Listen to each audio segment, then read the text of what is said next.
Welcome to Learn Commerce PU online classes.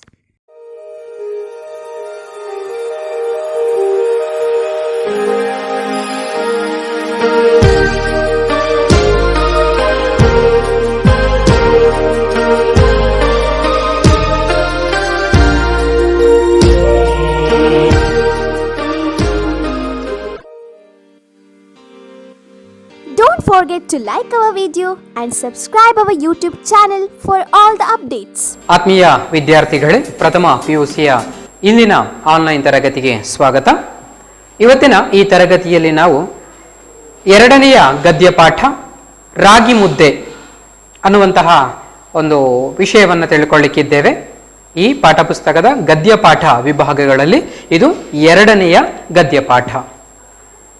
ಇದರ ಲೇಖಕರು ಚ ಹ ರಘುನಾಥ ಅಂತ, ಅಥವಾ ರಘುನಾಥ ಚ ಹ ಅನ್ನುವಂಥದ್ದು. ಇವರು ತುಮಕೂರಿನವರು, ತುಮಕೂರಿನ ಮಧುಗಿರಿ ತಾಲೂಕಿನವರು. ಪ್ರಜಾವಾಣಿ ಪತ್ರಿಕೆಯಲ್ಲಿ ಉಪಸಂಪಾದಕರಾಗಿ ಮೊದಲು ಕಾರ್ಯನಿರ್ವಹಿಸಿ ಪ್ರಸ್ತುತ ಈಗ ಸುದ್ದ ಎನ್ನುವಂಥ ವಾರ ಪತ್ರಿಕೆ ಏನಿದೆ ಅದರಲ್ಲಿ ಕಾರ್ಯನಿರ್ವಾಹಕ ಸಂಪಾದಕರಾಗಿ ಕೆಲಸ ನಿರ್ವಹಿಸ್ತಾ ಇದ್ದಾರೆ. ಪ್ರಸ್ತುತ ಇಲ್ಲಿ ಈ ರಾಗಿ ಮುದ್ದೆ ಎನ್ನುವಂತಹ ಇವರ ಒಂದು ಪಾಠವನ್ನು ಪ್ರಥಮ PUCಯಲ್ಲಿ ನಮ್ಮ ಅಧ್ಯಯನಕ್ಕೋಸ್ಕರ ಇಟ್ಟಿದ್ದಾರೆ. ಇದರ ಆಕಾರ ಕೃತಿಯ ಹೆಸರು ಕೂಡ ಅದೇ, ರಾಗಿ ಮುದ್ದೆ ಎನ್ನುವಂಥದ್ದು. ಅಂದರೆ ಆ ಪ್ರಬಂಧ, ಇದು ಪ್ರಬಂಧ ಸಂಕಲನ. ಸಾಹಿತ್ಯದಲ್ಲಿ ಅನೇಕ ಪ್ರಕಾರಗಳನ್ನು ನೋಡ್ತೇವೆ. ಕಾವ್ಯ, ಕಥೆ, ಕವನ, ಹನಿಗವನ, ಈ ರೀತಿಯೆಲ್ಲ. ಅದೇ ಶೈಲಿ ಪ್ರಬಂಧ ಕೂಡ ಒಂದು. ನಾವು ಇದಕ್ಕಿಂತ ಮೊದಲು ಒಂದು ಅಂದರೆ ಗದ್ಯಪಾಠದಲ್ಲಿ ನಂತರದ ಪಾಠ ಬುದ್ಧ ಬಿಸಿಲೂರಿನವನು, ಅದು ಪ್ರವಾಸಿ ಸಾಹಿತ್ಯ, ಪ್ರವಾಸಿ ಕಥನ, ಪ್ರವಾಸ ಹೋದ ಜಾಗದ ಬಗ್ಗೆ ಮಾಹಿತಿಗಳನ್ನು ದಾಖಲಿಸಿರುವಂಥದ್ದು, ಅನುಭವಗಳನ್ನು ದಾಖಲಿಸುವಂಥದ್ದು. ಇದು ಪ್ರಬಂಧ ಸಾಹಿತ್ಯ.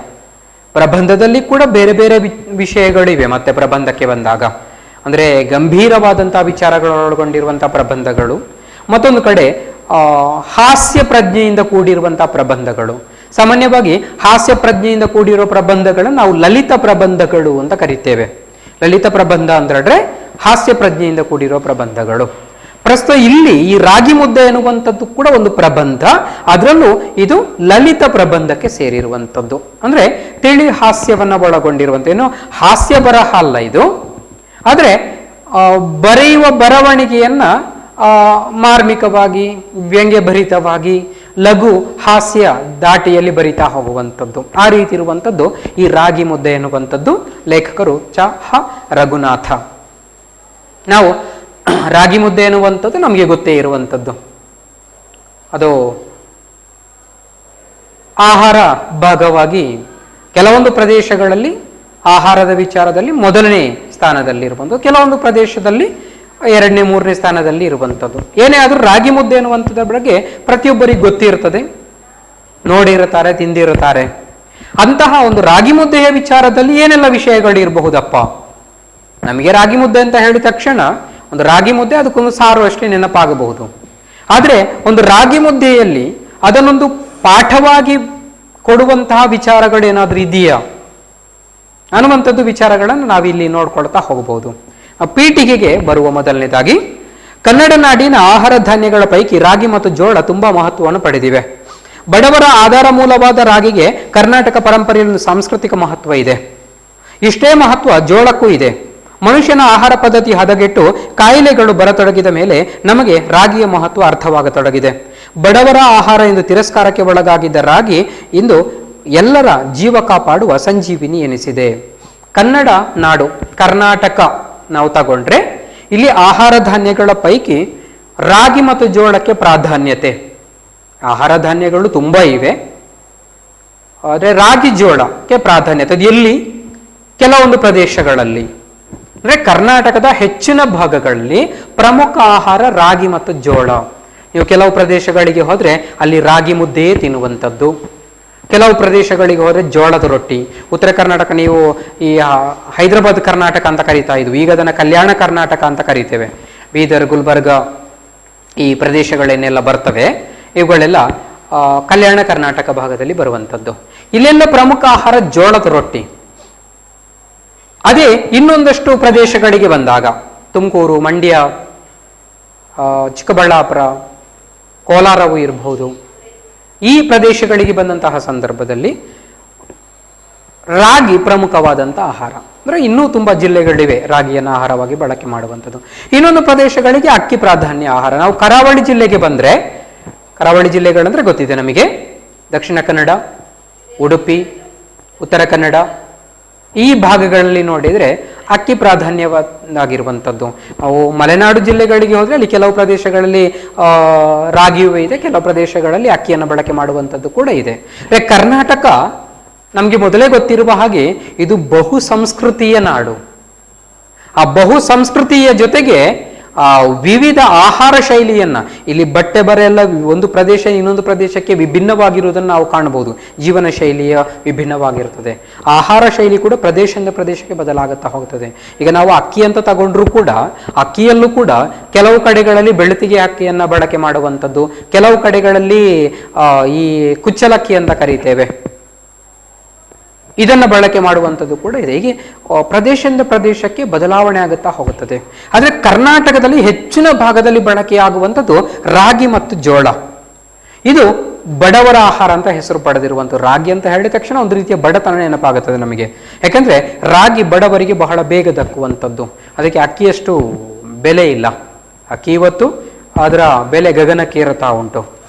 ರಾಗಿ ಆ ರೀತಿ ಇಲ್ಲ, ಕಡಿಮೆ ಬೆಲೆಗೆ ಸಿಗುವಂಥದ್ದು. ಬಡವರು ರಾಗಿ ತಿನ್ನುವವರು ಹೇಗೆ ಅಂತ ಹೇಳಿದ್ರೆ, ಅದು ಬೆಳಗ್ಗೆ ತಿಂಡಿಗೂ ರಾಗಿಯೇ, ಮಧ್ಯಾಹ್ನ ಊಟಕ್ಕೂ ರಾಗಿಯೇ, ರಾತ್ರಿ ಊಟಕ್ಕೂ ರಾಗಿಯೇ.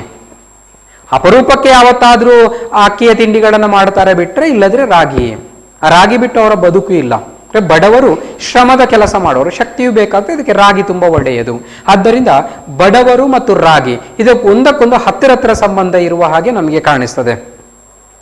ಅದರ ಜೊತೆಗೆ ಕರ್ನಾಟಕ ಪರಂಪರೆಯಲ್ಲಿ ಸಾಂಸ್ಕೃತಿಕ ಮಹತ್ವ ಕೂಡ ಇದೆ. ರಾಗಿಗೆ ತುಂಬ ಸಾಂಸ್ಕೃತಿಕ ಪರಂಪರೆ ಇದೆ. ಅಂದರೆ ಹೇಳಿದ್ರೆ, ನಾವು ಜನಪದವನ್ನು ಅಧ್ಯಯನ ಮಾಡಿದರೆ, ಜನಪದ ವಿಚಾರಗಳನ್ನ ನೋಡಿದರೆ ಅಲ್ಲಿ ರಾಗಿಯ ವಿಚಾರಗಳು ತುಂಬ ಬರ್ತವೆ. ರಾಗಿಯ ಬೀಸುವಾಗ ಹಾಡುವಂಥ ಹಾಡುಗಳು, ಅದಕ್ಕೆ ರಾಗಿ ಬೀಸುವ ಹಾಡುಗಳು ಅಥವಾ ರಾಗಿ ಪದಗಳು ಅನ್ನುವಂಥ ಹೆಸರುಗಳನ್ನೇ ಒಳಗೊಂಡಿರುವಂತೆ ನಾವು ಕಾಣಬಹುದು.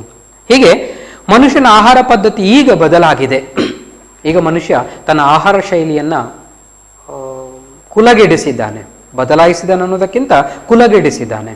ವಿದೇಶಿ ಅನುಕರಣೆಯಿಂದಾಗಿ ಇವತ್ತು ಆಹಾರ ಪದ್ಧತಿ ಬದಲಾಗಿದೆ. ಇವತ್ತು ಫಾಸ್ಟ್ ಫುಡ್ ಅಂತ ನಾವು ಕೇಳುತ್ತೇವೆ, ಚೈನೀಸ್ ಫುಡ್ ಅಂತ ಕರೆಯುವಂಥದ್ದು, ಅಥವಾ ಬೇರೆ ಬೇರೆ ವಿದೇಶದಿಂದ ಬಂದಿರುವಂಥ ಆಹಾರ ಶೈಲಿಗಳು. ಅದೇನಾಗಿದೆ ಇವತ್ತು ನೋಡಿ, ಮನುಷ್ಯನಿಗೆ ಬೇರೆ ಬೇರೆ ರೋಗಗಳು. ಒಂದು ಕಾಲದಲ್ಲಿ ನಮ್ಮವರಿಗೆ ಸ್ವಲ್ಪ ಈ ದೇಹದಲ್ಲಿ ರೋಗ ನಿರೋಧಕ ಶಕ್ತಿ ಹೆಚ್ಚಿತ್ತು ಅಂತ ಆಹಾರ ಶೈಲಿ ಇತ್ತು. ಒಂದೊಂದು ಸಮಯದಲ್ಲಿ ಒಂದೊಂದು ರೀತಿಯ ಆಹಾರ ಶೈಲಿ ಇಲ್ಲಿಯದ್ದು. ಆದರೆ ಇವತ್ತು ಯಾವತ್ತು ನೋಡಿದ್ರು ಈ ಫಾಸ್ಟ್ ಫುಡ್, ಚೈನೀಸ್ ಫುಡ್ ಅಥವಾ ವಿದೇಶದಿಂದ ಬೇರೆ ಬೇರೆ ದೇಶಗಳಿಂದ ಇಲ್ಲಿಗೆ ಬಂದಿರುವಂಥ ಆಹಾರಗಳೆಲ್ಲ ಜಾಸ್ತಿ. ಆದ್ದರಿಂದ ರೋಗ ರುಜಿನಗಳು ಜಾಸ್ತಿ ಆಗುತ್ತಾ ಹೋಗ್ತಾ ಇವೆ. ಈಗ ಅರ್ಥ ಆಗಿದೆ, ಭಾರತೀಯರಿಗಿರ್ಬೋದು, ಕನ್ನಡಿಗರಿಗಿರ್ಬೋದು, ಭಾರತೀಯರಿಗಿರ್ಬೋದು, ಈಗ ಅರ್ಥ ಆಗಿದೆ, ನಾವು ಸೇವಿಸುವ ಆಹಾರ ಶೈಲಿ ತಪ್ಪಾಗಿದೆ. ಅದಕ್ಕೆ ಈಗ ಮತ್ತೆ ಮರಳಿಗೂಡಿಗೆ ಅನ್ನುವಂತಹ ರೀತಿಯಲ್ಲಿ ಮತ್ತೆ ಹಳೆಯ ಕಾಲಕ್ಕೆ ಜನ ಹೋಗ್ತಾ ಇದ್ದಾರೆ. ಇವತ್ತಿನ ಆಹಾರ ಶೈಲಿ, ಅದು ಕೊರೋನಾ ಬಂದ ಮೇಲಂತೂ ನಾವು ನೋಡಿರ್ಬೋದು, ಕಷಾಯಗಳಿಗೆ ಎಷ್ಟು ಪ್ರಾಧಾನ್ಯತೆ ಸಿಕ್ಕಿದೆ.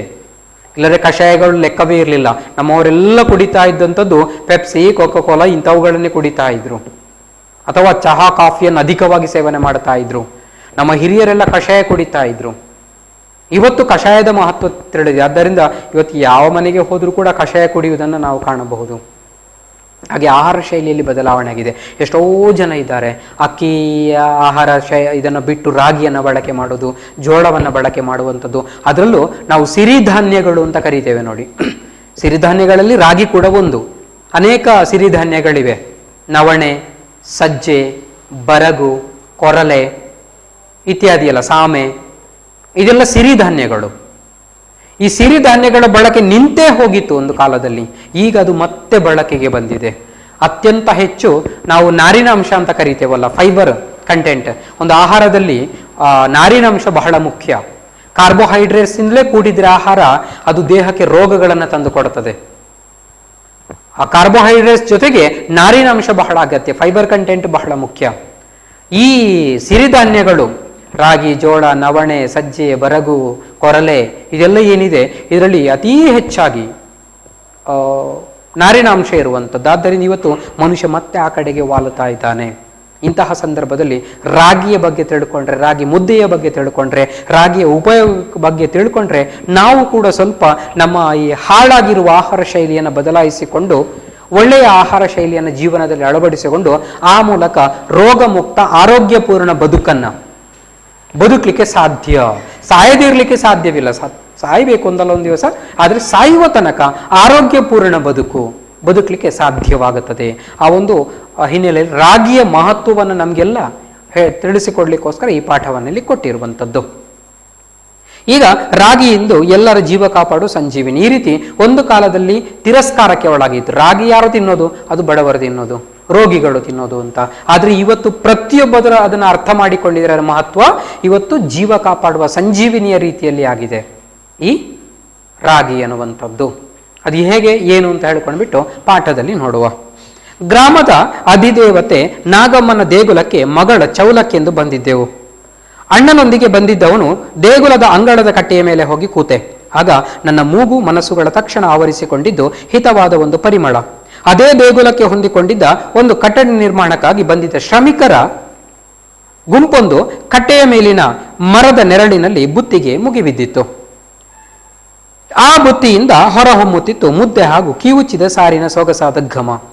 ಮುದ್ದೆಯನ್ನು ಮುರಿಯುತ್ತಾ ತುತ್ತುಗಳನ್ನು ಸಾರಿನಲ್ಲಿ ಹೊರಳಿಸುತ್ತಾ ಅವರು ನುಂಗುತ್ತಿದ್ದರೆ ಇತ್ತ ನನ್ನ ಹಾಗೂ ಅಣ್ಣನ ನಾಲಗೆಯ ಮೇಲೆ ನೀರೊಡೆದಿತ್ತು. ಹಸಿವಿನಿಂದಾಗಿ ಜೋಂಪು ಹತ್ತಿದ ಕಣ್ಣುಗಳಲ್ಲಿ ಮುದ್ದೆಯ ಸಾಲು ಸಾಲು ಚಿತ್ರಗಳು ಮೂಡಿಕೊಂಡವು. ಈ ರಾಗಿ ಮುದ್ದೆಯ ಪ್ರಸ್ತಾಪ ಬರಲಿಕ್ಕೆ ಏನು ಅಂತ ಹೇಳಿಕೊಂಡ್ಬಿಟ್ಟು ಆ ಪೀಠಿಕೆಯನ್ನು ಕೊಡ್ತಾರೆ ಆರಂಭದಲ್ಲಿ. ಇವರು ಗ್ರಾಮದ ಅಧಿದೇವತೆ. ಗ್ರಾಮದ ಅಧಿದೇವತೆ ಅಂದರೆ ಗ್ರಾಮ ದೇವತೆ ಅಂತ ಇರ್ತದೆ ನೋಡಿ. ಕೆಲವು ಕಡೆಗಳಲ್ಲಿ ಗ್ರಾಮ ದೇವರು ಅಂತ ಇರ್ತದೆ, ಕೆಲವು ಕಡೆಗಳ ದೇವತೆ ಆಗಿರುತ್ತದೆ. ಅಂದರೆ ಈ ಉತ್ತರ ಕರ್ನಾಟಕದ ಭಾಗಗಳಿಗೆ ಹೋದರೆ ಅಥವಾ ಕರಾವಳಿ ಜಿಲ್ಲೆಗಳನ್ನು ಬಿಟ್ಟು ಬೇರೆ ಕಡೆಗೆ ಹೋದರೆ ಅಲ್ಲಿ ಈ ರೀತಿಯ ದೇವತೆಗಳ ಆರಾಧನೆ, ದೇವಿಯರ ಆರಾಧನೆ, ನಾಗಮ್ಮ, ಚೌಡಮ್ಮ, ಮಾರಮ್ಮ, ಅಣ್ಣಮ್ಮ, ಈ ರೀತಿ ಬೇರೆ ಬೇರೆ ದೇವಿಗಳ ಆರಾಧನೆ ಇರ್ತದೆ. ಒಂದೊಂದು ಗ್ರಾಮಕ್ಕೆ ಒಬ್ಬೊಬ್ಬ ಅಧಿದೇವತೆ, ಅಂದರೆ ಗ್ರಾಮವನ್ನು ಕಾಪಾಡುವ ದೇವತೆ. ಆ ಗ್ರಾಮದಲ್ಲಿ ಆ ದೇವಿಗೆ ಪ್ರಾಧಾನ್ಯತೆ ಇರುವಂಥದ್ದು. ಈಗ ಕರಾವಳಿ ಜಿಲ್ಲೆಗಳಿಗೆ ಬಂದರೆ ನಾವು ಗಮನಿಸಬಹುದು, ಇಲ್ಲಿ ದೈವಾರಾಧನೆ ಎನ್ನುವಂಥದ್ದು, ಭೂತಾರಾಧನೆ ಅಂತ ಕರೀತಾರೆ. ಅಂದರೆ ದೈವಾರಾಧನೆ ಎನ್ನುವಂಥದ್ದು ಹೆಚ್ಚು ಪ್ರಶಸ್ತವಾದಂತಹ ಒಂದು ಪದ ಅದು. ಅದಕ್ಕೆ ಈ ದೈವಾರಾಧನೆಯಲ್ಲಿ ನಾವು ನೋಡ್ತೇವೆ ಈ ಗ್ರಾಮ ದೈವಗಳು ಅಂತ ಇರ್ತವೆ ನೋಡಿ. ಆ ಗ್ರಾಮಗಳಲ್ಲಿ ಬೇರೆ ಬೇರೆ ದೈವಗಳು ಇರ್ತವೆ, ಆದರೆ ಗ್ರಾಮಕ್ಕೊಂದು ಪ್ರಮುಖವಾದಂಥ ದೈವ ಇರ್ತದೆ, ಅದನ್ನು ಗ್ರಾಮ ದೈವ ಅಂತ ಕರೀತಾರೆ. ಅದೇ ರೀತಿ ಬೇರೆ ಕಡೆಯಲ್ಲಿ ಗ್ರಾಮಕ್ಕೊಬ್ಬರು ಅಧಿದೇವತೆ. ಹಾಗೆ ಇವರ ಊರಿನ ಈ ಗ್ರಾಮಕ್ಕೆ ಅಧಿದೇವತೆ ನಾಗಮ್ಮ ಅಂತ ಆ ದೇವಿಯ ಹೆಸರು. ಆ ದೇಗುಲಕ್ಕೆ ಮಗಳ ಚೌಲಕ್ಕೆಂದು ಬಂದದಂತೆ ಇವರ ಮಗಳ ಚೌಲ ಅಂತ ಹೇಳಿದ್ರೆ ಕೂದಲು ತೆಗೆಯೋದು ಅಂತ. ಸಾಮಾನ್ಯವಾಗಿ ಚಿಕ್ಕ ಮಕ್ಕಳು ನಾವು ನೋಡಿರ್ತೇವೆ, ಪ್ರಥಮ ಬಾರಿಗೆ ಕೂದಲು ತೆಗೆಯುವಂತಹ ಸಂದರ್ಭದಲ್ಲಿ ದೇವಸ್ಥಾನಗಳಿಗೆ ಕರ್ಕೊಂಡು ಹೋಗೋದನ್ನು ನಾವು ನೋಡಿರ್ತೇವೆ. ಇಲ್ಲಿ ಕರಾವಳಿ ಜಿಲ್ಲೆಗಳಿಗೆ ಬಂದಾಗ ಈ ಧರ್ಮಸ್ಥಳ ಇರಬಹುದು, ಸುಬ್ರಹ್ಮಣ್ಯ ಇರಬಹುದು, ಅಥವಾ ಕೆಲವರು ತಿರುಪತಿಗೆ ಹೋಗ್ತಾರೆ. ಚಿಕ್ಕ ಮಕ್ಕಳನ್ನ ಹೆಚ್ಚಾಗಿ ಹತ್ತಿರದ ದೇವಸ್ಥಾನಗಳೆಲ್ಲೆಲ್ಲ ಈ ಕೂದಲು ತೆಗೆಯುವ ಹರಕೆ ಇರುತ್ತದೆ, ಅಲ್ಲೆಲ್ಲ ಕರ್ಕೊಂಡು ಹೋಗುತ್ತಾರೆ. ಪ್ರಥಮ ಬಾರಿಗೆ ಕೂದಲು ತೆಗೆಯುವಂಥದ್ದು ದೇವಸ್ಥಾನದಲ್ಲಿ ತೆಗಿಬೇಕು ಅಂತ ಹಲವರ ನಂಬಿಕೆ. ಬೇರೆ ಬೇರೆ ಸಂಪ್ರದಾಯಗಳಲ್ಲಿ, ಬೇರೆ ಬೇರೆ ಸಮುದಾಯಗಳಲ್ಲಿ ಬೇರೆ ಬೇರೆ ವಿಚಾರಗಳು ಇರ್ತವೆ. ಕೆಲವೊಂದು ಆ ಸಂಪ್ರದಾಯಗಳಲ್ಲಿ ಮನೆಯಲ್ಲಿ ಹಿರಿಯರು ಕೂದಲು ತೆಗಿಬೇಕು, ಅಥವಾ ಮಗುವಿನ ಮಾವ ಆಗುವವರು ತೆಗಿಬೇಕು ಅಂತೆಲ್ಲ ನಿಯಮಗಳು ಇರ್ತವೆ. ಈಗೆಲ್ಲ ಅದೆಲ್ಲ ಬಿಟ್ಟು ಹೋಗಿ ಏನಾಗಿದೆ ಅಂತ ಹೇಳಿದ್ರೆ ದೇವಸ್ಥಾನಗಳಿಗೆ ಕರ್ಕೊಂಡೋಗಿ ಕೂದಲು ತೆಗೆಸುವಂಥದ್ದು. ಕೂದಲು ತೆಗೆಸುವಂದ್ರೆ ಸಂಪೂರ್ಣವಾಗಿ ತಲೆಯನ್ನು ಬೋಳಿಸಿ ಬಿಡುವಂಥದ್ದು. ಅದಕ್ಕೆ ಹರಕೆ ಮಂಡೆ ಅಂತ ಕರೀತಾರೆ ಕೆಲವು ಕಡೆಗಳಲ್ಲಿ. ಹಾಗೆ ಇದು ಚೌಲ ಅಂತ ಅದಕ್ಕೆ ಸರಿಯಾದಂಥ ಹೆಸರು. ಚೌಲ ಅಂದ್ರೆ ಕೂದಲು ತೆಗೆಯುವುದು ಅಂತ. ಈ ರೀತಿ ಮಗಳ ಕೂದಲನ್ನು ತೆಗೆಸ್ಲಿಕ್ಕೋಸ್ಕರ ಅಲ್ಲಿಗೆ ಬಂದಿರ್ತಾರಂತೆ. ಅಣ್ಣನೊಂದಿಗೆ ದೇಗುಲದ ಅಂಗಳದ ಕಟ್ಟೆಯ ಮೇಲೆ ಕೂತಿದ್ದಂತಹ ಸಂದರ್ಭದಲ್ಲಿ ಇವರಿಗೆ ಮೂಗು ಮನಸ್ಸುಗಳನ್ನ ಯಾವುದೋ ಒಂದು ಹಿತವಾದ ಪರಿಮಳ ಆವರಿಸಿಕೊಂಡು ಬಿಡ್ತು. ಯಾವುದೋ ಒಂದು ಮನಸ್ಸಿಗೆ ಮುದ ಕೊಡುವಂತಹ ಪರಿಮಳ. ಅದು ಯಾವುದು ಅಂತ ಅತ್ತ ಇತ್ತ ನೋಡ್ತಾರೆ. ನೋಡುವಾಗ ಅದೇ ದೇಗುಲಕ್ಕೆ ಹೊಂದಿಕೊಂಡಿದ್ದ ಒಂದು ಕಟ್ಟಡ ನಿರ್ಮಾಣಕ್ಕಾಗಿ ಬಂದಿದ್ದ ಶ್ರಮಿಕರ ಗುಂಪು ಆ ದೇಗುಲಕ್ಕೆ ಹೊಂದಿಕೊಂಡಿದೆ. ಅದರ ಹತ್ತಿರದಲ್ಲಿ ಒಂದು ಕಟ್ಟಡ ನಿರ್ಮಾಣ ನಡೀತಾ ಇತ್ತು. ಆ ಕಟ್ಟಡ ನಿರ್ಮಾಣದಲ್ಲಿ ಕೆಲಸ ಮಾಡಲಿಕ್ಕೆ ಕಾರ್ಮಿಕರ ಗುಂಪು ಇತ್ತು. ಆ ಕಾರ್ಮಿಕರ ಗುಂಪು ತಾವು ತಂದ ಒಂದು ಮರದ ನೆರಳಿನಲ್ಲಿ ತಾವು ತಂದ ಬುತ್ತಿಯನ್ನ ಬಿಚ್ಚಿ ಅದರ ಊಟಕ್ಕೋಸ್ಕರ ಮುಗಿಬಿದ್ದಿತ್ತು. ಎಲ್ಲ ಮರದ ನೆರಳಿನಲ್ಲಿ ಕೂತ್ಕೊಂಡಿದ್ರು ಊಟ ಮಾಡೋದಕ್ಕೋಸ್ಕರ. ಹಾಗೆ ಆ ಬುತ್ತಿಯಿಂದ ಹೊರ ಹೊಮ್ಮುತ್ತಾ ಇತ್ತು ಮುದ್ದೆ ಹಾಗೂ ಕಿವುಚಿದ ಸಾರಿನ ಸೊಗಸಾದ ಘಮ. ಇಂತಹ ಬುತ್ತಿಯಿಂದ ಇವರು ಎಲ್ಲಿ ಪರಿಮಳ ಬರ್ತಾ ಇದೆ ಅಂತ ಗಮನಿಸಿದ್ರಲ್ವೋ, ಆವಾಗ ಆ ಪರಿಮಳ ಎಲ್ಲಿಂದ ಬರ್ತಾ ಇತ್ತು ಅಂತ ಹೇಳಿದ್ರೆ ಆ ಶ್ರಮಿಕರು ತಂದ ಬುತ್ತಿಯಿಂದ ಮುದ್ದೆ ಹಾಗೂ ಕಿವುಚಿದ ಸಾರಿನ ಆ ಪರಿಮಳ, ಘಮ ಅಂದ್ರೆ ಪರಿಮಳ, ಆ ಪರಿಮಳ ಬರ್ತಾ ಇತ್ತು. ಕಿವುಚಿದ ಸಾರು ಅಂತ ಹೇಳಿದ್ರೆ ಸಾಮಾನ್ಯವಾಗಿ ಶ್ರಮಿಕರು ಅಥವಾ ಬಡವರೆಲ್ಲ ದೊಡ್ಡ ದೊಡ್ಡ ಪದಾರ್ಥಗಳನ್ನ ಮಾಡಿಕೊಂಡು ಕೂತ್ಕೊಳ್ಳೋದಿಲ್ಲ. ಅವರಿಗೆ ದುಡಿಲಿಕ್ಕೆ ಶಕ್ತಿ ಬೇಕು, ಅದಕ್ಕೆ ಆಹಾರ ತಿನ್ನಲಿಕ್ಕೆ ಏನಾದ್ರೂ ಒಂದು ವ್ಯವಸ್ಥೆ ಮಾಡಿಕೊಳ್ಳುತ್ತಾರೆ ಅಷ್ಟೇ. ಕಿವುಚಿದ ಸಾರು ಅಂತ ಹೇಳಿದ್ರೆ ಎಲ್ಲ ಕಡೆಗಳಲ್ಲಿ ಇದು ಇರ್ತದೆ, ಒಂದೊಂದು ಕಡೆಗಳು ಒಂದೊಂದು ರೀತಿ ಇರ್ತದೆ. ಒಂದು ಮೊಸರಿನಲ್ಲೋ ಅಥವಾ ಈ ಅನ್ನ ಬಸಿದ ನೀರಿನಲ್ಲೋ ಅಥವಾ ಏನು ಸಿಗದಿದ್ರೆ ಖಾಲಿ ನೀರಿನಲ್ಲಾದ್ರೂ ಹುಣಸೆ ಹುಳಿಯನ್ನ ಹಾಕಿ ಅದಕ್ಕೊಂದು ಒಣಮೆಣಸು ಅಥವಾ ಹಸಿ ಮೆಣಸಿನಕಾಯಿಯನ್ನ ಹಾಕಿ ಅಂದ್ರೆ ಉಪ್ಪು ಹಾಕಿ ಅದನ್ನ ಕೈಯಲ್ಲಿ ಕಿವುಚುವಂಥದ್ದು. ಹೀಗೆ ಕಿವುಚಿ ಮಾಡುವಂತಹ ಸಾರು ಎಲ್ಲ ಕಡೆಗಳಲ್ಲಿ ಇರ್ತದೆ. ಇದು ಸಾಮಾನ್ಯವಾಗಿ ಕರಾವಳಿ ಜಿಲ್ಲೆಗಳಲ್ಲಿ ಈ ಉಪ್ಪು ಮುಂಚಿ ಅಂತ ಕರೀತಾರೆ ನೋಡಿ, ಅಂದ್ರೆ ಉಪ್ಪು ಮೆಣಸಿನಕಾಯಿ ಅಂತ. ಯಾವುದೋ ಒಂದು ನೀರಿಗೋ ಅಥವಾ ಮೊಸರಿಗೋ ಸ್ವಲ್ಪ ಹುಣಸೆ ಹಣ್ಣನ್ನ ಹಾಕಿ ಒಂದು ಹಸಿಮೆಣಸು ಅಥವಾ ಒಣಮೆಣಸು ಇದ್ರೆ ಅದನ್ನ ಬೆಂಕಿಯಲ್ಲಿ ಹಾಕಿ ಸುಟ್ಟು ಬಿಟ್ಟು ಅದನ್ನ ಮೊಸರಿಗೋ ನೀರಿಗೋ ಹಾಕಿಬಿಟ್ಟು ಒಂದು ಸ್ವಲ್ಪ ಉಪ್ಪನ್ನು ಹಾಕಿಬಿಟ್ಟು ಕೆಲವೊಬ್ಬರು ಬೇರೆ ಬೇರೆ ಪದಾರ್ಥಗಳನ್ನು ಸೇರಿಸಬಹುದು. ಹಾಗೆ ಅದನ್ನು ಕೈಯಲ್ಲಿ ಕಿವುಚಿ ತಯಾರು ಮಾಡ್ತಾರೆ. ಅದು ಅವರಿಗೆ ಅತ್ಯಂತ ಪ್ರಿಯವಾದಂಥ ಆಹಾರ, ಒಂದು ಪದಾರ್ಥ. ಆ ರೀತಿಯ ಕಿವುಚಿದ ಸಾರಿನ ಪರಿಮಳ ಇವರ ಮೂಗಿಗೆ ಬಡಿತಾ ಇತ್ತಂತೆ. ಮುದ್ದೆಯನ್ನು ಮುರಿಯುತ್ತಾ ತುತ್ತುಗಳನ್ನು ಸಾರಿನಲ್ಲಿ ಹೊರಳಿಸುತ್ತಾ ಅವರು ನುಂಗುತ್ತಿದ್ದರೆ ಇತ್ತನನ್ನ ಹಾಗೂ ಅಣ್ಣನ ನಾಲಿಗೆಯ ಮೇಲೆ ನೀರೊಡೆದಿತ್ತು. ಮುದ್ದೆಯನ್ನ ಮುರಿಯೋದು ಅಂತ ಹೇಳಿದ್ರೆ ಮುದ್ದೆ ತಿನ್ನುವಂತ ನಮ್ಗೆ ಗೊತ್ತಿದೆ, ಅನ್ನ ತಿಂದ ಹಾಗೆ ತಿನ್ನುವಂಥದ್ದಲ್ಲ ಅದು. ಮುದ್ದೆಯನ್ನ ಒಂದು ಬದಿಯಿಂದ ಸಣ್ಣಗೆ ಒಂದು ತುಂಡನ್ನ ತೆಗೆದು ಅದನ್ನ ಸಾರಿನಲ್ಲಿ ಹೊರಳಿಸಿ ಆನಂತರ ಬಾಯಿಗೆ ಹಾಕೊಂಡು ನುಂಗುವಂಥದ್ದು. ಮುದ್ದೆಯನ್ನ ಜಗಿಲಿಕ್ಕಿಲ್ಲ. ನಮಗೆ ಗೊತ್ತಿಲ್ಲದೇನಾದ್ರೂ ಮುದ್ದೆ ತಿನ್ಲಿಕ್ಕೆ ಹೋಗಿ ಬಾಯಿಗೆ ಹಾಕೊಂಡು ಜಗಿದ್ರೆ ಅದು ಏನಾಗುತ್ತದೆ ಅಂತ ಹೇಳಿದ್ರೆ ಹಲ್ಲಿನಲ್ಲೆಲ್ಲ ಅಂಟಿಕೊಂಡು ಬಿಟ್ಟಿರ್ತದೆ, ಭಾರಿ ಕಷ್ಟ ಆಗ್ತದೆ. ಅದಕ್ಕೆ ಮುದ್ದೆಯನ್ನು ನುಂಗುವಂಥದ್ದು, ಬಾಯಿಗೆ ಹಾಕೊಂಡು ನುಂಗುವಂಥದ್ದು ಅಷ್ಟೇ. ಈ ರೀತಿ ಅವರು ಆ ಮುದ್ದೆಯನ್ನು ನುಂಗುತ್ತಾ ಇದ್ರೆ ಇವರಿಗೆ ಒಂದು ಕಡೆ ಹಸಿವು ಆಗಿತ್ತು, ಆದ್ದರಿಂದ ಅದನ್ನು ನೋಡಿ ನಾಲಿಗೆಯ ಮೇಲೆ ನೀರು ಬಂದಿತ್ತು, ಆಸೆಯಾಗಿತ್ತು. ಹಸಿವಿನಿಂದಾಗಿ ಜೋಂಪು ಹತ್ತಿದ ಕಣ್ಣುಗಳಲ್ಲಿ ಮುದ್ದೆಯ ಸಾಲು ಸಾಲು ಚಿತ್ರಗಳು ಮೂಡಿಕೊಂಡವು. ಹೀಗೆ ಒಂದು ಕಡೆ ಮಧ್ಯಾಹ್ನದ ಹೊತ್ತಾಗಿತ್ತು ಅಂತ ಕಾಣಿಸ್ತದೆ, ತುಂಬಾ ಹಸಿವಿನಿಂದಾಗಿ ದೇಹ ನಿತ್ರಾಣವಾಗಿ ಒಂದು ರೀತಿಯ ಅಮಲು ಏರಿದಂಗೆ, ಜೋಂಪು ಹತ್ತೋದು ಅಂತ ಹೇಳ್ರೆ ನಿದ್ರೆಯ ಅಮಲು, ಆ ರೀತಿಯಾಗಿತ್ತು. ಈಗ ಆ ಅಮಲಿನಲ್ಲಿ ಇವರ ಕಣ್ಣ ಮುಂದೆ ಸಾಲು ಸಾಲು ಮುದ್ದೆಯ ಚಿತ್ರಗಳು ಕಾಣಿಸಿಕೊಂಡವು. ಅಲ್ಲಿಂದ ಅವರು ಮುದ್ದೆಯ ಚಿತ್ರಣವನ್ನು ಕೊಡ್ತಾ ಹೋಗುತ್ತಾರೆ. ನಮಗೆಲ್ಲ ರಾಗಿ ಮುದ್ದೆ ಎಂದ ತಕ್ಷಣ ನೆನಪಾಗುವುದು ಬಡತನ ಹಾಗೂ ಕನ್ನಡತನ. ಒಂದು ಪ್ರದೇಶದ ಆಹಾರ ಪದ್ಧತಿಗೂ ಸಂಸ್ಕೃತಿಗೂ ತಳುಕು ಹಾಕುವುದಾದರೆ ರಾಗಿಯನ್ನು ಬಿಡುವಂತಿಲ್ಲ. ರಾಗಿ ಮುದ್ದೆಯನ್ನು ಹೊರತುಪಡಿಸಿ ಕನ್ನಡ ಸಂಸ್ಕೃತಿಯ ಬಗ್ಗೆ ಮಾತನಾಡುವಂತಿಲ್ಲ. ರಾಗಿ ಮುದ್ದೆ ಅಂತ ಹೇಳಿದ ತಕ್ಷಣ ಇವರಿಗೆ ನೆನಪಾಗುವುದಂತೆ ಬಡತನ ಹಾಗೂ ಕನ್ನಡತನ. ಅಂದ್ರೆ ಒಂದಕ್ಕೊಂದು ಸಂಬಂಧ. ನಾನು ಆವಾಗಲೇ ಹೇಳಿದೆ, ಬಡವರ ಆಹಾರವೇ ರಾಗಿ. ಬಡವರು ಯಥೇಚ್ಛವಾಗಿ ಇದನ್ನು ಬಳಕೆ ಮಾಡುತ್ತಾರೆ. ಒಂದು ಬಡತನ, ಮತ್ತೊಂದು ಅವರ ಆ ಶ್ರಮ ವಹಿಸಿ ದುಡಿಯುವ ಕೆಲಸ ಏನೇ ಇರ್ತದೆ ಅದಕ್ಕೆ ಅದು ಸಾಟಿಯಾಗುವಂಥದ್ದು. ಈ ರೀತಿ ಬಡತನ ಮತ್ತು ಕರ್ನಾಟಕ ಅಂತ ಹೇಳಿದ್ರೆ ಒಂದು ರೀತಿಯಲ್ಲಿ ರಾಗಿ. ಅದಕ್ಕೆ ಕಾರಣಗಳು ಏನಿವೆ, ಕರ್ನಾಟಕವು ರಾಗಿ ಎಷ್ಟು ಸಂಬಂಧದ ಮುಂದಕ್ಕೆ ನಾವು ನೋಡುವ. ಈಗ ಆ ಬಡತನ ಮತ್ತು ಕನ್ನಡತನಕ್ಕೆ ಒಂದು ನಮಗೆ ನೆನಪಿಗೆ ಬರ್ತದೆ ರಾಗಿ ಅಂತ ಹೇಳುವಾಗ. ಒಂದು ಪ್ರದೇಶದ ಆಹಾರ ಪದ್ಧತಿಗೂ ಸಂಸ್ಕೃತಿಗೂ ತಳುಕು ಹಾಕುವುದಾದ್ರೆ ರಾಗಿಯನ್ನು ಬಿಡುವಂತಿಲ್ಲ. ಒಂದು ಪ್ರದೇಶದ ಆಹಾರ ಪದ್ಧತಿ ಮತ್ತು ಅಲ್ಲಿಯ ಸಂಸ್ಕೃತಿಯನ್ನು ನೋಡುವುದಿದ್ರೆ, ಹಾಗೆ ಕರ್ನಾಟಕದ ವಿಚಾರ ನೋಡುವಾಗ, ಕರ್ನಾಟಕದ ಸಂಸ್ಕೃತಿ ಆಹಾರ ಪದ್ಧತಿಯನ್ನು ನೋಡುವಾಗ ರಾಗಿಯನ್ನು ಬಿಟ್ಟು ಹೋಗ್ಲಿಕ್ಕೆ ಸಾಧ್ಯವೇ ಇಲ್ಲ. ಈಗ ನಾವು ಕರಾವಳಿ ಜಿಲ್ಲೆಗಳು ಅಂತ ತಗೊಂಡ ತಕ್ಷಣ, ಕರಾವಳಿ ಜಿಲ್ಲೆಗಳು ಅಂತ ಹೇಳುವ ಕೆಲವೊಂದು ಆಹಾರ ಶೈಲಿ ನಮಗೆ ತಕ್ಷಣ ನೆನಪಾಗುತ್ತದೆ. ಏನು ಅದು ಮೀನಿನ ಪದಾರ್ಥಗಳಿರಬಹುದು, ಅಥವಾ ಇಲ್ಲಿಯ ಕೆಲವೊಂದು ತಿಂಡಿಗಳು, ದೋಸೆಗಳು, ಈ ರೀತಿ ಇರುವಂಥದ್ದಿರ್ಬೋದು. ದಕ್ಷಿಣ ಕನ್ನಡ ಉಡುಪಿ ಜಿಲ್ಲೆಗಳು ಅಂತ ಹೇಳುವಾಗ ಈ ರೀತಿ ಬಂದೇ ಬರ್ತದೆ. ನೀರು ದೋಸೆ ಅಂತ ಕೇಳಿದ್ದೇವೆ ನಾವು, ಅಥವಾ ರೊಟ್ಟಿ. ಇಲ್ಲಿ ದಕ್ಷಿಣ ಕನ್ನಡ ಉಡುಪಿಯಲ್ಲಿ ಬಹಳ ಪ್ರಸಿದ್ಧಿಯಾಗಿರುವಂಥದ್ದು ಕೋರಿ ರೊಟ್ಟಿ ಅಂತಲೇ, ಕೋಳಿ ರೊಟ್ಟಿ ಅಂತ ಕರಿತಾರಲ್ವಾ, ಆ ರೀತಿ ಇರುವಂಥದ್ದು. ಹೀಗೆ ನಾವು ದಕ್ಷಿಣ ಕನ್ನಡ, ಉಡುಪಿ ಅಂತ ಹೇಳಿದ ತಕ್ಷಣ ಅಥವಾ ಕರಾವಳಿ ಜಿಲ್ಲೆಗಳು ಅಂತ ಹೇಳಿದ ತಕ್ಷಣ ಇಲ್ಲಿ ಒಂದಷ್ಟು ಆಹಾರ ಪದ್ಧತಿಗಳನ್ನು ನಾವು ಬಿಡುವ ಹಾಗಿಲ್ಲ. ಹಾಗೆ ಬೇರೊಂದಷ್ಟು ಪ್ರದೇಶಗಳನ್ನು ನೋಡುವುದಿದ್ರೆ ಅಲ್ಲಿ ರಾಗಿಯನ್ನು ಬಿಟ್ಟು ಮಾತನಾಡಲಿಕ್ಕಿಲ್ಲ. ಆ ರೀತಿ ಆಹಾರ ಪದ್ಧತಿಗೂ ಆ ಊರಿಗೂ ಅತ್ಯಂತ ಒಂದು ನಿಕಟವಾದ ಸಂಬಂಧ ಇರ್ತದೆ. ಅದನ್ನೇ ಇವರು ಇಲ್ಲಿ ಹೇಳಿರುವಂಥದ್ದು, ರಾಗಿಯನ್ನು ಬಿಡುವಂತಿಲ್ಲ. ರಾಗಿ ಮುದ್ದೆಯನ್ನು ಹೊರತುಪಡಿಸಿ ಕನ್ನಡ ಸಂಸ್ಕೃತಿಯ ಬಗ್ಗೆ ಮಾತನಾಡುವಂತಿಲ್ಲ. ನೀವು ಕನ್ನಡ ಸಂಸ್ಕೃತಿಯ ಬಗ್ಗೆ ಮಾತನಾಡ್ತೀರಾ, ಅಲ್ಲಿ ರಾಗಿಯ ಬಗ್ಗೆ ಮಾತನಾಡಲೇಬೇಕು, ಇಲ್ಲದಿದ್ರೆ ಸಾಧ್ಯವೇ ಇಲ್ಲ. ಯಾವುದೇ ಒಂದು ಪ್ರದೇಶದ ಬಗ್ಗೆ ಮಾತಾಡುವಾಗ ಅಲ್ಲಿ ಆಹಾರ ಪದ್ಧತಿ ಮಾತಾಡಲೇಬೇಕಾಗುತ್ತದೆ. ನಮ್ಮ ರಾಜ್ಯವನ್ನ ಬೇರೆ ಬೇರೆ ರೀತಿಯಲ್ಲಿ ವಿಂಗಡಣೆ ಮಾಡ್ತೇವೆ. ಕರಾವಳಿ ಕರ್ನಾಟಕ, ಮೈಸೂರು ಕರ್ನಾಟಕ, ಈ ಹೈದರಾಬಾದ್ ಕರ್ನಾಟಕ, ಈಗ ಕಲ್ಯಾಣ ಕರ್ನಾಟಕ, ಮಧ್ಯ ಕರ್ನಾಟಕ, ಈ ರೀತಿ ಬೇರೆ ಬೇರೆ ವಿಭಾಗ ಮಾಡ್ತೇವೆ. ಯಾವುದೇ ಪ್ರದೇಶವನ್ನು ತಗೊಂಡ್ರು ಕೂಡ ಅಲ್ಲಿ ಒಂದು ವಿಭಿನ್ನವಾದ ಆಹಾರ ಶೈಲಿ ಇರ್ತದೆ.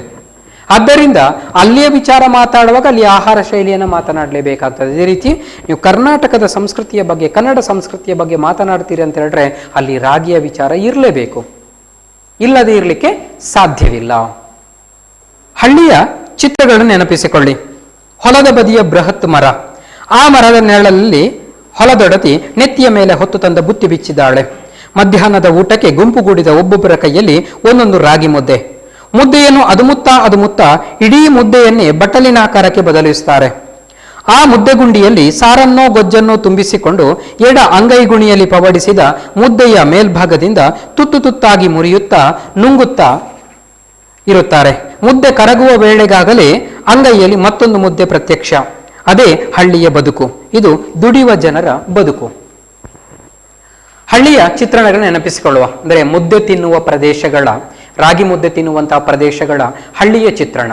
ಈಗ ನಾವು ಬೇರೆ ಬೇರೆ ಪ್ರದೇಶಗಳು, ನೀವು ಉತ್ತರ ಕರ್ನಾಟಕದ ಕಡೆಗೆ ಹೋದರೆ ಅಲ್ಲಿ ಜೋಳ, ಅದನ್ನು ನೆನಪಿಸಿಕೊಳ್ಬೇಕಾಗುತ್ತದೆ. ಕರಾವಳಿ ಕರ್ನಾಟಕ ಬಂದರೆ ಅಕ್ಕಿಯನ್ನು ನೆನಪಿಸಿಕೊಳ್ಬೇಕಾಗುತ್ತದೆ. ರಾಗಿ ತಿನ್ನುವ ಪ್ರದೇಶಗಳ ಹಳ್ಳಿಯನ್ನು ನೆನಪಿಸಿಕೊಳ್ಬೇಕಾದ್ರೆ ಎಲ್ಲೋ ಒಂದು ಕಡೆ ಈ ರೈತರದೆಲ್ಲ ಹಾಗೆ ಇರ್ತದೆ. ಮನೆಗಳೆಲ್ಲ ಒಂದೇ ಕಡೆ ಕಟ್ಟಿಕೊಂಡು ಬಿಟ್ಟಿರ್ತಾರೆ. ಅವರ ತೋಟ ಗದ್ದೆಗಳೆಲ್ಲ ಒಂದಷ್ಟು ದೂರದಲ್ಲಿ ಇರ್ತದೆ, ಕೆಲವೊಬ್ಬರಿಗಂತೂ ಕಿಲೋಮೀಟರ್ ದೂರದಲ್ಲಿ ಇರ್ತದೆ. ಹಾಗೆ ಬೆಳಗ್ಗೆ ಅವರು ಕೆಲಸಕ್ಕೆ ಹೋದರೆ ಮತ್ತೆ ಮನೆಗೆ ಹಿಂದಿರುಗುವಂಥದ್ದು ಸಂಜೆ ಕತ್ತಲಾದ ಮೇಲೆ. ಆ ರೀತಿ ಇರುವಂತಹ ಸಂದರ್ಭದಲ್ಲಿ ಅವರಿಗೆ ಮಧ್ಯಾಹ್ನದ ಊಟ ಇರ್ಬೋದು, ತಿಂಡಿ ಇರ್ಬೋದು, ಅದು ಅವರವರ ಮನೆಯವರು ತಗೊಂಡು ಹೋಗುವಂಥದ್ದು. ಇವತ್ತಿಗೂ ಕೂಡ ನಾವು ಎಲ್ಲೇ ನೋಡ್ಬೋದು. ಕೆಲವೊಂದು ಸಂದರ್ಭದಲ್ಲಿ ಮನೆಯ ಹತ್ತಿರದಲ್ಲೇ ಕೆಲಸ ಮಾಡಿದರೆ ಕರೆದಾಗ ಮನೆಗೆ ಬಂದು ತಿಂದು ಸ್ವಲ್ಪ ವಿಶ್ರಾಂತಿ ಪಡೆದು ಹೋಗ್ತಾರೆ. ಅದು 10 ಗಂಟೆಗೆ ಇರ್ಬೋದು, ಮತ್ತೆ ಮಧ್ಯಾಹ್ನದ ಊಟ ಇರ್ಬೋದು, ಬಂದು ವಿಶ್ರಾಂತಿ ಪಡೆದು ಆಮೇಲೆ ಹೋಗುವಂಥದ್ದು. ಆದರೆ ತುಂಬ ದೂರದಲ್ಲಿದ್ದಂತಹ ಸಂದರ್ಭದಲ್ಲಿ, ಬರಲಿಕ್ಕೆ ಅಸಾಧ್ಯವಾಗಿರುವಂತಹ ಸಂದರ್ಭದಲ್ಲಿ ಆಗ ಮನೆಯಲ್ಲಿ ಯಾರೊಬ್ಬರು ಅದನ್ನು ತಯಾರು ಮಾಡಿ ಹೊತ್ಕೊಂಡು ಹೋಗ್ತಾರೆ. ಸಾಮಾನ್ಯವಾಗಿ ಗಂಡಸರು ಕೆಲಸಕ್ಕೆ ಹೋದರೆ ಮನೆಯಲ್ಲಿ ಹೆಣ್ಣು ಮಕ್ಕಳು ಅಡುಗೆ ತಯಾರು ಮಾಡ್ತಾರೆ, ಅಡುಗೆಯನ್ನು ಮತ್ತೆ ಅಲ್ಲಿಗೆ ತಗೊಂಡು ಹೋಗ್ತಾರೆ. ಹೀಗೆ ಹಳ್ಳಿಯ ಚಿತ್ರಣವನ್ನು ಗಮನಿಸಿಕೊಳ್ಳಿ. ನಾವು ಎಷ್ಟೋ ಸಿನಿಮಾಗಳನ್ನು ಇದರಲ್ಲಿ ನೋಡ್ಬೋದು. ಕನ್ನಡ ಎಲ್ಲರ ಸಿನಿಮಾಗಳು ಅಂದರೆ ಈಗ ಬರ್ತಾ ಇರುವಂಥ ಸಿನಿಮಾಗಳು ಇಂಥ ದೃಶ್ಯ ಇಲ್ಲ. ಈಗಿನ ಸಿನಿಮಾಗಳಲ್ಲಿ ಹೊಡಿ ಬಡಿ ಕಡಿ ಅಂತ ಅಷ್ಟೇ ಇರುವಂಥದ್ದು. ಆದರೆ ಹಿಂದಿನ ಕಾಲದ ಸಿನಿಮಾಗಳನ್ನು ನೆನಪಿಸಿಕೊಳ್ಳಿ. ಅದು ರಾಜ್ಕುಮಾರ್ ಅವರ ಸಿನಿಮಾಗಳಿರ್ಬೋದು, ಅಂಬರೀಷ್ ಸಿನಿಮಾಗಳಿರ್ಬೋದು, ವಿಷ್ಣುವರ್ಧನ್, ಜಗ್ಗೇಶ್ ಇರಬಹುದು, ರವಿಚಂದ್ರನ್, ಇಂಥ ಹಳ್ಳಿಯ ಸೊಗಸಿನ ಚಿತ್ರಗಳು ಬರ್ತಾ ಇತ್ತು ನೋಡಿ. ಅಲ್ಲಿ ನಮಗೆ ಇಂತಹ ಚಿತ್ರಗಳು ಕಾಣಿಸ್ತಾ ಇದ್ವು. ಏನು, ಅಲ್ಲಿ ಒಬ್ಬ ಕೆಲಸ ಮಾಡ್ತಾ ಇದ್ದಾನೆ ತೋಟದಲ್ಲಿ, ಅವನ ಹೆಂಡತಿಯೋ ಅಥವಾ ಇನ್ಯಾರು ಹೆಂಡತಿ ಇಲ್ಲದ ಪಕ್ಷದಲ್ಲಿ ತಾಯಿಯೋ ಯಾರಾದರೂ ತಲೆ ಮೇಲೆ ಬುಟ್ಟಿಯನ್ನು ಹೊತ್ತುಕೊಂಡು ಬರ್ತಾರೆ ನೋಡಿ. ಆ ಕೆಲಸ ಮಾಡ್ತಾ ಇದ್ದಂಥ ವ್ಯಕ್ತಿ ಸುಸ್ತಾಗಿ ಬಿಟ್ಟು ಆನಂತರ ಕೈಕಾಲು ಮುಖ ತೊಳೆದುಕೊಂಡು ಬೆವರು ಒರೆಸಿಕೊಳ್ಳುತ್ತಾ ಯಾವುದೋ ಒಂದು ಮರದಡಿಯಲ್ಲಿ ಬಂದು ಕೂತ್ಕೊಳ್ಳುತ್ತಾನೆ.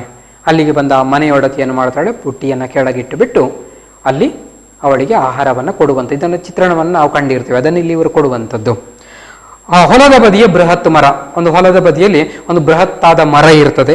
ಆ ಮರದ ನೆರಳು ಅಂತ ಹೇಳಿದ್ರೆ ನೆರಳಿನಲ್ಲಿ ಹೊಲದೊಡತಿ ಅಂದರೆ ಹೊಲದ ಒಡೆಯನ ಒಡತಿ, ಅವಳು ಹೊಲದ ಒಡತಿಯೂ ಆಗಿರ್ತಾಳೆ.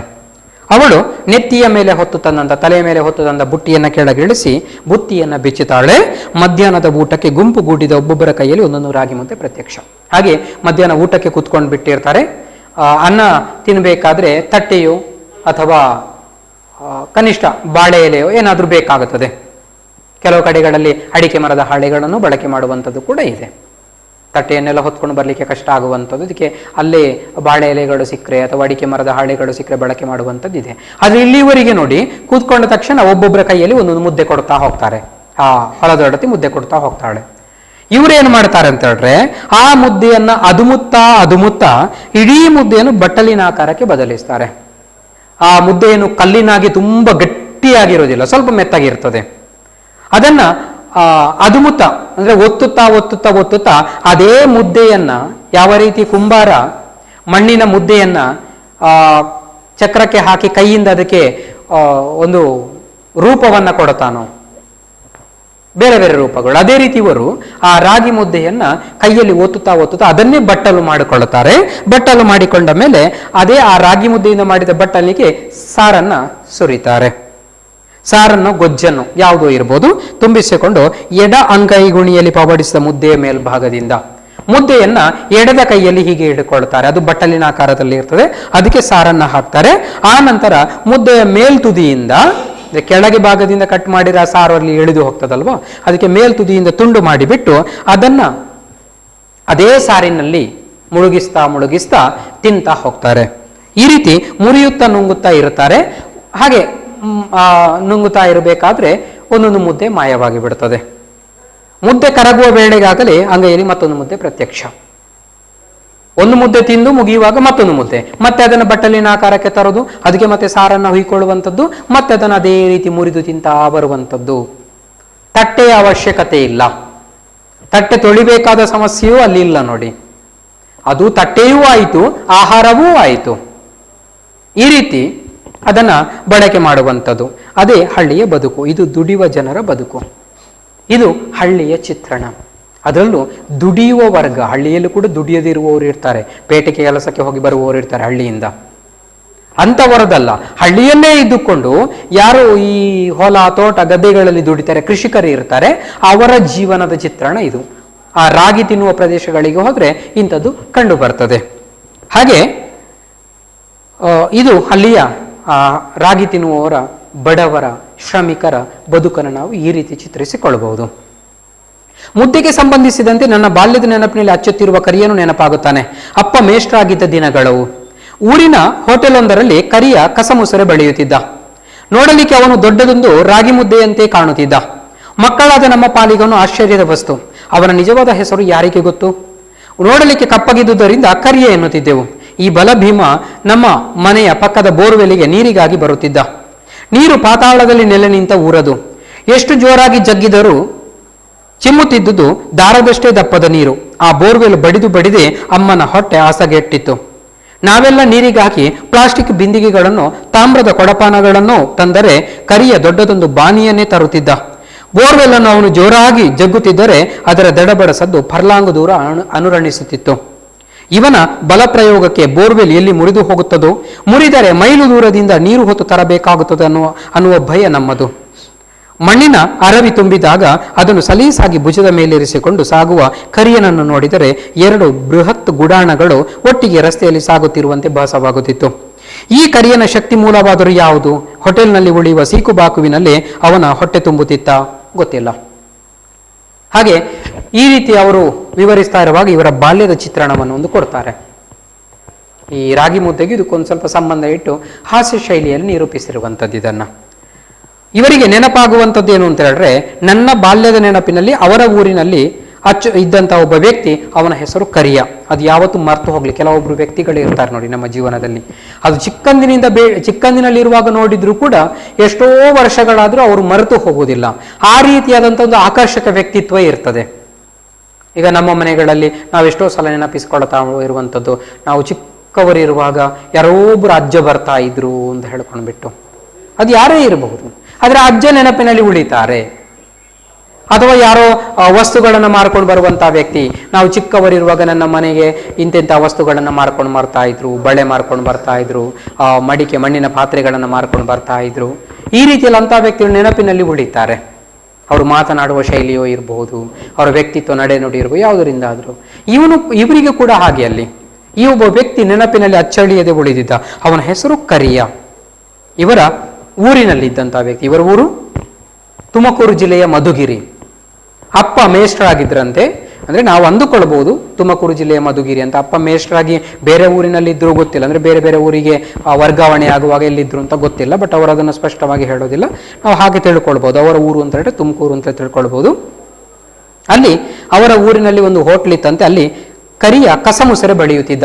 ಕಸಮುಸರೆ ಅಂತ ಹೇಳಿದ್ರೆ ಸ್ವಚ್ಛತೆಯ ಕೆಲಸ. ಹೋಟೆಲ್ನಲ್ಲಿ ಕ್ಯಾಶಿಯರ್ ಅಂತ ಇರ್ತಾನೆ, ಸಪ್ಲೈಯರ್ ಅಂತ ಇರ್ತಾನೆ, ಆಹಾರಗಳನ್ನು ಗಿರಾಕಿಗಳಿಗೆ ತಗೊಂಡೋಗಿ ಕೊಡುವವನು, ಅಡುಗೆ ಮಾಡುವವನು ಇರ್ತಾನೆ.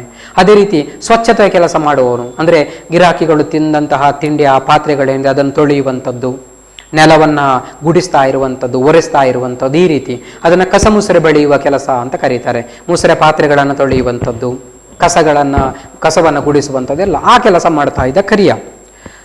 ನೋಡಲಿಕ್ಕೆ ಅವನು ಒಂದು ದೊಡ್ಡದೊಂದು ರಾಗಿ ಮುದ್ದೆ ಹಾಗೆ ಕಾಣ್ತಾ ಇದ್ದಂತೆ. ಮಕ್ಕಳಾದ ಇವರ ಪಾಲಿಗದು ಅವನು ಆಶ್ಚರ್ಯದ ವಸ್ತು. ನೋಡ್ಲಿಕ್ಕೆ ಅವನು ಕೂಡ ರಾಗಿ ಮುದ್ದೆಯ ಹಾಗೆ ಇದ್ದಂತೆ. ಅದು ಯಾಕೆ ರಾಗಿ ಮುದ್ದೆಯ ಹಾಗೆ ಇದ್ದ ಅಂತ ಹೇಳಿದ್ರೆ ಹೇಳ್ತಾರೆ ಅವರು, ನಿಜವಾದ ಹೆಸರು ಯಾರಿಗೆ ಗೊತ್ತು, ನೋಡ್ಲಿಕ್ಕೆ ಕಪ್ಪಗಿದ್ದರಿಂದ ಕರಿಯ ಎನ್ನುತ್ತಿದ್ದೆವು. ನೋಡಿ, ಅವ ಕಪ್ಪಗಿದ್ದ. ರಾಗಿ ಮುದ್ದೆ ಕಪ್ಪಗೆ ಇರ್ತದೆ. ಅವನು ಕಪ್ಪಗಿದ್ದರಿಂದ ಅವನನ್ನು ಕರಿಯ ಅಂತ ಕರೀತಾ ಇದ್ರು. ಅವನು ನೋಡ್ಲಿಕ್ಕೆ ರಾಗಿ ಮುದ್ದೆ ಹಾಗೆ ಹಾಕಿದ್ದ ಅಂತ ಹೇಳಿದ್ರೆ ಅವನು ಕಪ್ಪಗಿದ್ದ ಮತ್ತು ಸ್ವಲ್ಪ ಗುಂಡಗೆ ಇದ್ದ. ಅದಕ್ಕೆ ಅವನು ಆ ರೀತಿ ಇದ್ದ. ಅವನ ಹೆಸರು ಗೊತ್ತಿಲ್ಲ ಅಂತ ಇವರಿಗೆ. ಬಟ್ ಊರಿನವರೆಲ್ಲ ಕರೀತಾ ಇದ್ದದ್ದು ಹಾಗೆ, ಕರಿಯ ಅಂತ. ಎಷ್ಟೋ ಊರುಗಳಲ್ಲಿ ಈ ರೀತಿ ಇರ್ತದೆ. ಅವರ ಸ್ವಂತ ಹೆಸರು ಮರ್ತೇ ಹೋಗಿಬಿಟ್ಟಿರ್ತದೆ. ಅವರ ದೇಹದ ಆಕೃತಿಯನ್ನು ನೋಡಿ, ಅಥವಾ ಅವರಿಗೆ ಕೆಲವೊಂದು ಸಂದರ್ಭದಲ್ಲಿ ಅವರಿಗೆ ಏನೋ ತೊಂದರೆ ಇದ್ದಾಗ ಅದರಿಂದಲೇ ಕರೆಯುವಂಥದ್ದು ಕೂಡ ಇರ್ತದೆ. ಹೀಗೆಲ್ಲ ಕರೆಯುವಂಥದ್ದು ಇರ್ತದೆ. ಕೆಲವು ಊರುಗಳಲ್ಲಿ ನೋಡಿ ಜಾತಿ ಸೂಚಕವಾಗಿ ಕರೆಯುವಂಥದ್ದು ಇರ್ತದೆ. ಗೌಡ್ರೆ, ಶೆಟ್ರೆ ಅಂತ ಹೇಳ್ಕೊಂಡ್ಬಿಟ್ಟು ಕೆಲವೊಂದ್ಸಲ ಅವರ ಹೆಸರೇ ಗೊತ್ತಿರೋದಿಲ್ಲ ಏನು ಅಂತ, ಹಾಗೇ ಕರೆದು ಅಭ್ಯಾಸವಾಗಿರ್ತದೆ. ಹಾಗೆ ಇಲ್ಲಿ ಇವನ ಹೆಸರು ಏನು ಅಂತ ಗೊತ್ತಿರಲಿಲ್ಲ. ಅವನು ಕಪ್ಪಗಿದ್ದರಿಂದ ಎಲ್ಲ ಕರಿಯ ಅಂತ ಕರೀತಾ ಇದ್ರು. ಈ ಬಲಭೀಮ ನಮ್ಮ ಮನೆಯ ಪಕ್ಕದ ಬೋರ್ವೆಲಿಗೆ ನೀರಿಗಾಗಿ ಬರುತ್ತಾ ಇದ್ದ. ನೀರು ಪಾತಾಳದಲ್ಲಿ ನೆಲೆ ನಿಂತ ಊರಿದು. ಇಂತಹ ಈ ಬಲಭೀಮ ಗಟ್ಟಿಮುಟ್ಟಾಗಿದ್ದಂತಹ ವ್ಯಕ್ತಿ, ಅವನು ಇವರ ಊರಿನ ಮನೆಯ ಪಕ್ಕಕ್ಕೆ ಬೋರ್ವೆಲಿಗೆ ನೀರಿಗೆ ಬರ್ತಾ ಇದ್ದಂತೆ. ಆ ಊರು ಹೇಗೆ ಅಂದ್ರೆ ಪಾತಾಳದಲ್ಲಿ ನೀರು ನೆಲೆ ನಿಂತಿತ್ತು. ಅಂದ್ರೆ ಅಂತರ್ಜಲ ಕುಸಿದು ಹೋಗಿತ್ತು. ಬೋರ್ವೆಲ್ ತೋಡಿದ್ರು ಕೂಡ ಅತ್ಯಂತ ಆಳಕ್ಕೆ ತೋಡಬೇಕಾಗಿತ್ತು. ನಾವು ಕೆಲವು ಪ್ರದೇಶಗಳಲ್ಲಿ ನೋಡ್ತೇವೆ, ಬೋರ್ವೆಲ್ನಲ್ಲಿ ಸುಮಾರು ನೀವೊಂದು 100-150 ಅಡಿ ತೋಡಿದ್ರೆ ಸಾಕಾಗುತ್ತದೆ, ನೀರು ಸಿಗ್ತದೆ. ಕೆಲವು ಕಡೆಗಳಲ್ಲಿ ಇದೆ 1,000, 1,500, 2,000, 3,000 ಅಡಿ ತನಕ ಕೊರೆಯುವಂಥದ್ದು ಕೂಡ ಇರ್ತದೆ. ಅದು ನೀರೇ ಸಿಗೋದಿಲ್ಲ. ಉತ್ತರ ಕರ್ನಾಟಕದ ಕೆಲವು ಭಾಗದಲ್ಲಿ ಅತ್ಯಂತ ಭೀಕರವಾಗಿದೆ ಪರಿಸ್ಥಿತಿ. ಏನು ಮಾಡಿದ್ರೂ ನೀರು ಸಿಗಲ್ಲ, ಮಳೆಯೂ ಬರಲ್ಲ, ಆ ರೀತಿ ಪರಿಸ್ಥಿತಿ ಇರುವಂಥದ್ದು. ಈ ಕೆಲವೊಂದು ಸಂದರ್ಭದಲ್ಲಿ ಪಾತಾಳ ತುಂಬಾ ಅಡಿಯಲ್ಲಿ ನೀರು ಸಿಕ್ಕಿರ್ತದೆ. ಅದಕ್ಕೆ ಏನು ಮಾಡ್ತಾರೆ ಅಂತ ಹೇಳಿದ್ರೆ, ಬೋರ್ವೆಲ್ಗಳಿಗೆ ಈ ಹ್ಯಾಂಡ್ ಪಂಪ್ಗಳನ್ನು ಅಳವಡಿಸಿರ್ತಾರೆ. ಅಂದ್ರೆ ಕೈಯಲ್ಲಿ ಅಲುಗಾಡಿಸುವಂಥದ್ದು. ಹಿಂದೆಲ್ಲ ಇರ್ತಾ ಇತ್ತು ಎಲ್ಲ ಕಡೆಗಳಲ್ಲಿ. ಒಂದು ಶಾಲೆ ಇದ್ರೆ ಶಾಲೆಯ ಪಕ್ಕ ಆ ರೀತಿ ಒಂದು ಬೋರ್ವೆಲ್ ಇರ್ತಾ ಇತ್ತು, ಮಕ್ಕಳಿಗೆ ಕುಡಿಯೋದಿಕ್ಕೆ, ಬುತ್ತಿ ತೊಳೆಯೋದಿಕ್ಕೆಲ್ಲ. ಅದರೊಂದು ಹ್ಯಾಂಡಲ್ ಕೈ ಇರ್ತಾ ಇತ್ತು, ಅದನ್ನ ಜಗ್ಗಿದ್ರೆ ಸಾಕು, ಅಲ್ಲಿ ನೀರು ಬರುವಂಥದ್ದು ಹ್ಯಾಂಡ್ ಪಂಪ್ ಅಂತ ಅದಕ್ಕೆ ಕರೀತಾರೆ. ಆ ರೀತಿ ಇಲ್ಲಿ ಪಕ್ಕದ ಬೋರ್ವೆಲ್ಗೆ ಅಲ್ಲಿ ಇದ್ದಂಥದಕ್ಕೆ ಬರ್ತಾ ಇದೆ. ಅಲ್ಲಿ ಎಷ್ಟು ಜಗ್ಗಿದ್ರು ನೀರು ಬರ್ತಾ ಇದ್ದದ್ದು ದಾರದಷ್ಟೇ. ಅಂದ್ರೆ ಎಷ್ಟೇ ಜೋರಾಗಿ ಅದನ್ನು ಬಡಿದ್ರು ಕೂಡ ಒಂದು ದಾರದ ರೀತಿಯಲ್ಲಿ ನೀರು ಇಳಿತಾ ಇತ್ತಂತೆ. ಮೊದಲೇ ಪಾತಾಳದಲ್ಲಿ ನೀರು, ಅದು ಕೂಡ ಸ್ವಲ್ಪ ಪ್ರಮಾಣದಲ್ಲಿ ಇದ್ದಂಥದ್ದು. ಎಷ್ಟು ಜಗ್ಗಿದ್ರು ನೀರು ಬರ್ತಾ ಇದ್ದದ್ದು ಅಷ್ಟೇ, ದಾರದಷ್ಟು ದಪ್ಪದ ನೀರು. ಬೋರ್ವೆಲ್ ಬಡಿದು ಅಮ್ಮನ ಹೊಟ್ಟೆ ಹಸಗೆಟ್ಟಿತ್ತು. ಇಂತಹ ಬೋರ್ವೆಲ್ ಅನ್ನ ಬಡಿದು ಇವರ ಅಮ್ಮನ ಹೊಟ್ಟೆ ಹಸಗೆಟ್ಟಿತ್ತಂತೆ. ಹಸಗೆಟ್ಟೋದು ಅಂದ್ರೆ ಅಂದ್ರೆ ಹೊಟ್ಟೆಯಲ್ಲಿ ಗೆಡ್ಡೆಯಾಗುವಂಥದ್ದು. ಈ ಮಹಿಳೆಯರಿಗೆ ಸಾಮಾನ್ಯವಾಗಿ ಕಾಣಿಸಿಕೊಳ್ಳುವಂಥ ಒಂದು ತೊಂದರೆ ಇದು. ಹೊಟ್ಟೆಯಲ್ಲಿ ಗೆಡ್ಡೆಗಳು ಬೆಳೆಯುವಂಥದ್ದು, ಗರ್ಭಕೋಶದ ಗೆಡ್ಡೆ ಅಂತ ಕರೀತಾರೆ ಹೆಚ್ಚಾಗಿ. ಆ ರೀತಿ ಇವರಿಗೆ ಹೊಟ್ಟೆಯಲ್ಲಿ ಗೆಡ್ಡೆಯಾಗಿತ್ತಂತೆ. ಇವರೆಲ್ಲ ಪ್ಲಾಸ್ಟಿಕ್ ಬಿಂದಿಗೆಗಳನ್ನು ನೀರಿಗೆ ತಂದ್ರೆ ಅಥವಾ ತಾಮ್ರದ ಕೊಡಪಾನ ತಂದ್ರೆ, ಈ ಕರಿಯ ಮಾತ್ರ ದೊಡ್ಡ ಬಾನಿಯನ್ನೇ ತರ್ತಾ ಇದ್ದ, ಅಗಲವಾದಂತಹ ದೊಡ್ಡ ಪಾತ್ರೆಯನ್ನ ತರ್ತಾ ಇದ್ದ.